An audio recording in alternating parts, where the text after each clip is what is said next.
This is steak pizzaiola, carne alla pizzaiola, a beautiful dish from Naples. It's easy, it's quick, it's cheap. This is a family-size steak pizzaiola recipe, but keep in mind, we're also making a marinara sauce for this recipe. So I want to make extra sauce that we can use tomorrow or the day after tomorrow to serve with pasta. So tonight's dinner is make one, get one free. Ingredients. The meat for the steak pizzaiola should be tender, okay? So I would recommend to get a nice thin beef or veal part. I would say the sirloin will be a good choice. Maybe it doesn't have the best flavors, like you need to add more flavors, but it's very tender. And that's what you want. It needs to cook quickly. I see people around the world using steaks or Scotch fillet for steak pizzaiola. That's okay. You probably just need to cook it in advance and then go in the sauce. But this is quick, cheap, and easy, so try this version. The sauce, okay? I like to make it very rustic. So I've got 2 small cans of Italian peeled tomatoes, so 800 grams. And then I've got a bottle of passata. Like I said, we're making a marinara sauce, so I want to make extra so I can make pasta tomorrow night. We need a nice amount of oregano, okay? Fresh or dry, as long as it's good quality. A nice bunch of basil. 4 or 5 garlic cloves for our marinara sauce. You can also use onion if you like. Some people like to use garlic and onion. Some people like to use just garlic or just onion. Up to you.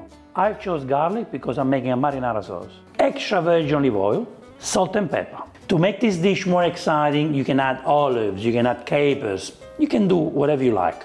In today's recipe, I'm gonna add capers right at the end. And these are beautiful capers from Puglia. First thing to do, we need to make the meat a lot thinner. So we get baking paper, 1 stick at a time.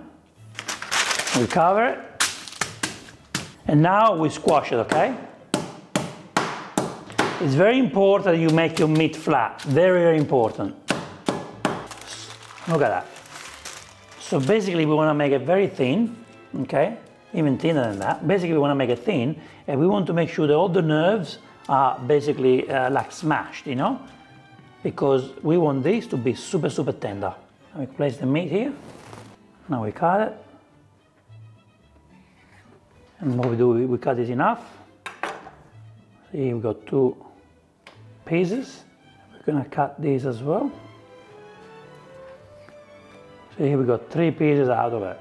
When you use the meat mallet, you want to be gentle, if you know what I mean. Like you do want to squash it, make it thinner, but you have to be gentle as well, okay? You don't want to stress the meat.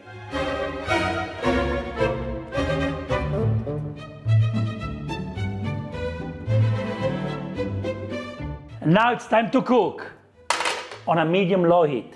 Let's get a nice large saucepan if you can. A generous amount of extra virgin olive oil. When I say generous, I mean it, generous. Don't ask me how much. A splash, like a tablespoon of water in the oil.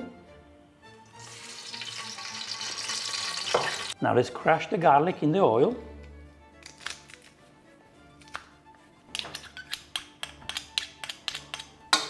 This garlic crusher crushes it. Now on a medium-low heat, we want to cook this garlic gently for about 30 seconds. It's been 20 seconds and the garlic are releasing its beautiful flavors. Ah, beautiful fresh flavors. Now it's time for the peeled tomatoes. I like to crush them by hand.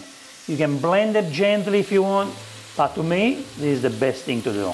Right in there with your hands. Yeah, just squash it. We try to make a very rustic marinara sauce. Marinara sauce is a sauce from Naples and it's made the most rustic way you can imagine. You can use only passata if you want, but if you want to give it a nice rustic texture, look, this is the way to do it. You can also gently blend it with a hand blender if you want. Just don't blend it for too long. And see all this beautiful juice that we have in here now? See all this juice? See this? This is like a passata, okay? It is a tomato juice. So tomato puree goes all the way in. Now let's quickly stir this so the garlic and the oil can make love with the peeled tomatoes and just crush a few of them if they need to be crushed. Oh, beautiful fresh flavors, bellissimo. If you make a small batch of meat, then these 2 small cans of peeled tomatoes are enough. But I think the passata not only will help to make the meat more tender, but it will be better for tomorrow when we have the pasta, okay? So up to you if you want to use the passata or not. All right, now we put the passata in. Passata and peeled tomatoes should be the same brand, if you can. So at least you know you're using the same tomatoes. Look at the beautiful job that the passata is doing now, the tomato puree. See how it's combining everything? We have the rustic texture, look, feel, taste from the peeled tomatoes. We have this beautiful silky tomato puree in there, which is the passata. You know, the garlic is giving flavors. At this point, what I will do, I will put the oregano in there. The oregano now release all the flavors. The salt, put a pinch, put as much as you like, okay? Don't go crazy, okay, with the salt. Just put as much as you like. And now we stir, okay? We stir because we want the oregano and the salt to give flavors to our marinara sauce.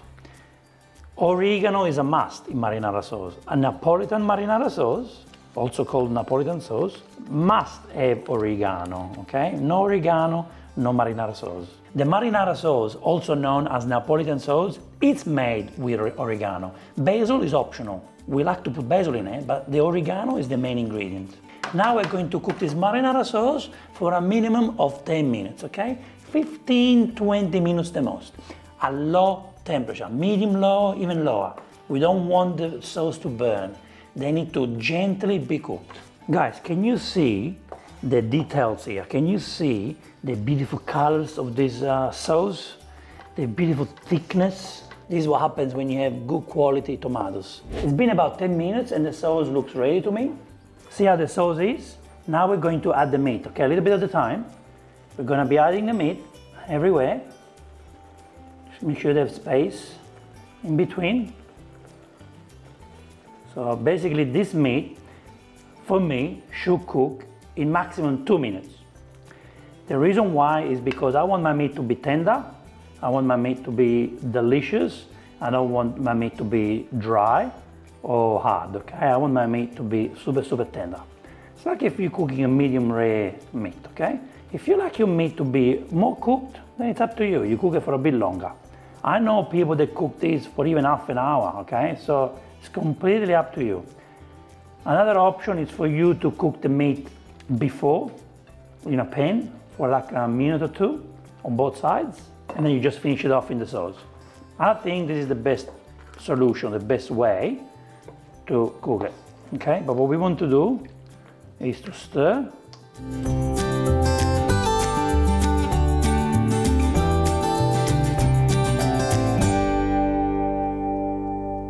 Guys, the meat is ready. It's been in there for 2 minutes. You can take one piece out if you want to do a test, but trust me, this is ready. Now let's switch off the stove. Let's put some pepper, as much as you like. Let's break the basil in it. So now the basil will release the beautiful flavors. Do the basil right at the end, okay? Don't put the basil first.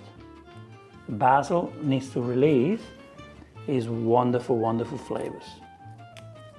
Just put as much as you like. Yeah, quickly stir.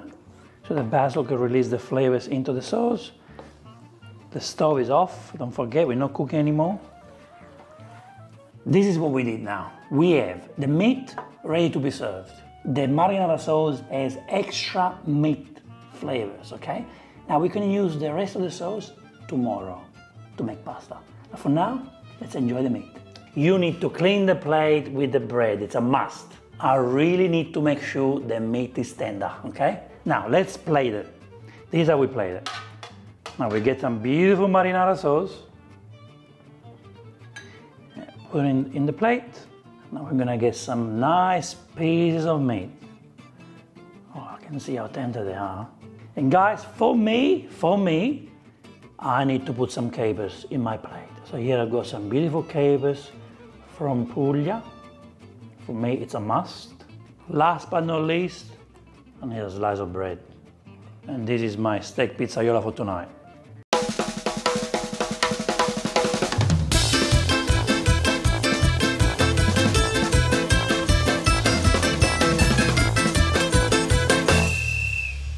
Alright guys, let's check if we did a good job. Let's see how tender it is.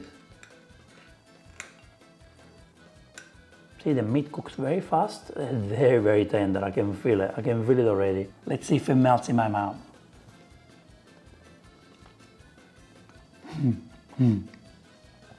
Guys, beautiful sauce, beautiful meat. We added lots of flavors to this meat, and I can really taste them. I can taste the garlic, the basil. 2 minutes to cook this meat in the sauce, no more. This is perfection. It's melting in my mouth. Look how tender. Look at that. Look at the meat. See that? I don't even have to use a knife. Look, it's just breaking easily. There's nothing worse than having a tough meat. This is soft. This is cooked. It's not red, you know? It's not medium red. This is just soft and tasty. The best part now, you get the bread, you just clean the plate. You get the bread, then you clean the plate with the bread.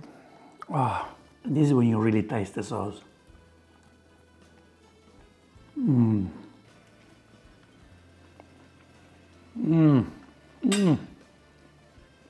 It melted, it disappeared in my mouth. So good. Please, guys, make this wonderful dish. Thank me right now in a comment below. Say thank you, Vincenzo, for sharing this recipe. This recipe is cheap, easy to cook, and you now have all that beautiful sauce to use tomorrow night for pasta night. Pasta with marinara sauce, with extra meat flavors. Thank you so much for watching this recipe. I will see you in the next Vincenzo's Plate video recipe. E ora si mangia! Vincenzo's Plate.